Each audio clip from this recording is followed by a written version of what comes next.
Nung bata ako, nawiwirduhan talaga ako kapag ito yung niluluto ng tatay kong palaman sa pandesal. Kasi bakit hindi na lang tayo nag-peanut butter, tay? Pero habang tumatanda ako, nasasarapan na talaga ako sa kanya. Kaya today, i-share ko sa inyo yung paborito kong palaman sa pandesal, sardinas. Promise, masarap to. So, dito sa isang kawali, maglagay lang tayo ng mantika. Initin natin yan and then magigisa na tayo dyan ng sibuyas and then bawang. Kung anong paborito nyong delata na sardinas, edi yun yung gamitin nyo. Pero ang gusto ko talaga dito, yung medyo mahalang para merong kagat.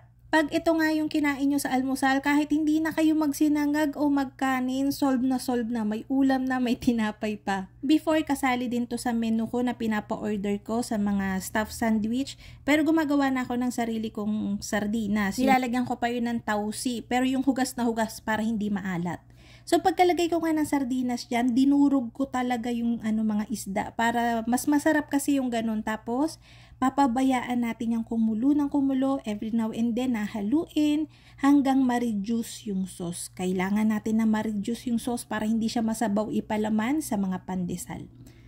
Pinatay ko na yung apoy and then tsaka ko ilalagay yung onion leeks para mawala rin yung lansa. Haluin, isalin sa container and pabayaang lumamig para mamaya diretso palaman na natin. Kung hindi nyo pa nga ito natatry, subukan nyo, masasarapan kayo.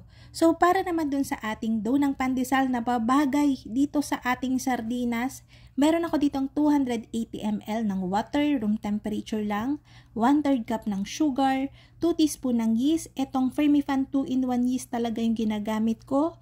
Haluin.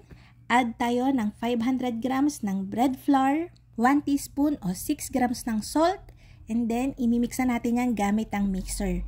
Madali lang masahin itong dough na to gamit yung mano-mano lang o masong kamay, pero para hindi na tayo mahirapan, gumamit na ako ng mixer. Pinabayaan ko nga yung mag-mix for 5 to 6 minutes sa settings na number 4 to 6 lang. Parang magigiba na yung mixer ko. Tapos, after ng 5 to 6 minutes, tsaka ko palang ilalagay yung ating shortening, 35 grams. So, yung shortening na ginagamit ko ay ito, Quest shortening ng High Caps Marketing Corporation. Kagandahan kasi dito, wala tong maantang amoy, tsaka walang maantang lasa. Malinis lang. Diretso ulit yung pagmimix natin dito hanggang sa kuminis yung ating dough. Kailangan talaga natin na pakinisin to. Tumagal pa ako sa pagmimix dito sa mixer ko. Yung speed settings ay 4 to 6. Tumagal pa ako ng mga nasa 8 to 10 minutes para talagang makintab siya. So makikita nyo dito yung dough ko, makintab and smooth. Kung gusto nyo talagang malambot yung tinapay nyo, kailangan ganito yung dough. Kahit magtatlong araw yan, hindi yan titigas. So, gagawa ako ng mga medium size na pandesal na may palamang sardinas dito. So, i-divide ko lang yung dough natin ng nasa 35 grams each. Kakalabasan nito mga nasa 24 to 25 pieces. Pero again, depende sa inyo yung kung gusto nyo gumawa ng malalaki, pwede naman. Kung gusto nyo mas maliit, pwedeng-pwede. So, dito gagamit tayo ng breadcrumbs. Syempre, pandesal to. Homemade ko lang to, yung mga natira kong monay. So, tinutoast ko yun sa oven. Pagka tostado na, tsaka ko pupukpukin para madurog. And then, malamig na rin yung ating niluto kaninang sardinas. So, yan, magpapalaman na tayo. Pinaflatten ko lang yung dough gamit yung kamay ko. Medyo makapal dapat yung sa gitna para hindi siya mabutas. And then, naglalagay lang ako ng 1 and 1/2 tablespoon ng palaman. Konti lang yung kailangan natin kasi syempre yung sardinas malasa na yan eh. Hindi na natin kailangan magdami ng palaman.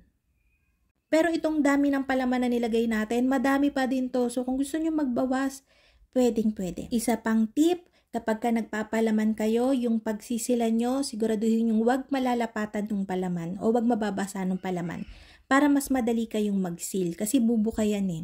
Another tip, after nyo magpalaman, i-coat nyo kagad siya ng breadcrumbs. Kasi pag na-dry na kaunti yung dough, hindi na yan kakapitan ng maraming breadcrumbs. In-arrange ko na yan dyan sa tray. Papaalsahin natin to ng 1 oras hanggang 1.5 oras. Then, isasalang natin siya sa preheated oven na may 180 degrees Celsius for 15 to 18 minutes. Or, kung gano'n nakaka-toasted yung gusto nyo dun sa pandesal, so ganun kahaba yung time ng pag-bake. Ang ginawa ko dito, medyo tinoasted ko para mas masarap. So, ayan na yung pandesal natin na may palamang sardinas. Grabe, ang bango-bango nito. Walang lansa at all. Syempre, yung pandesal natin malutong dun sa ibabaw, malambot na malambot dun sa loob. Again, yung sardinas natin, kaya natin ni-reduce yung sauce para hindi siya magtubig dun sa loob ng pandesal, para hindi sagi.